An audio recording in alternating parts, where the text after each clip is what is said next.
সংসারের সব কাজ একদিকে আর আমার গোপাল সোনার সেবা আর একদিকে।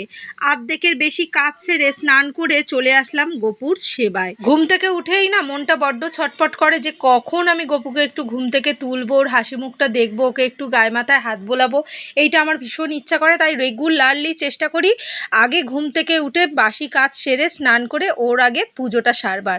আর সারাদিন না ওর পুজোটা যদি তাড়াতাড়ি হয়ে যায় না, সকাল সকাল সারা দিন একটা পজিটিভিটি কাজ করে আর মনটাও ভীষণ ভালো লাগে। তারপরে এই যে ঢুকে গেলাম দেখো রান্নায়। আজকের রান্না সেরকম খুব একটা জোগাড় যন্ত্র নেই, আজকের একদম সিম্পল করব, কারণ আমি একটু হালকা ফুলকাই খাবার খাচ্ছি।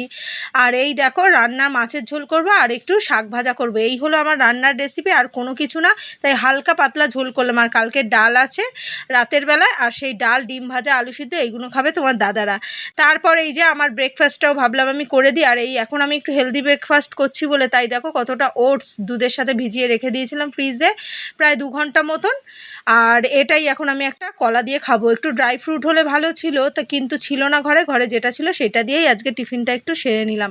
তাই এই খাবারটা কিন্তু আমার খেতে দারুণ লাগে, ভালোই লাগে বলতে পারো। রান্না করে ওটস খাওয়ার থেকে এরকমভাবে ওটসটা আমার বেশি ভালো লাগে খেতে। তাহলে আজকে তো এইভাবেই সকালটা শুরু করলাম।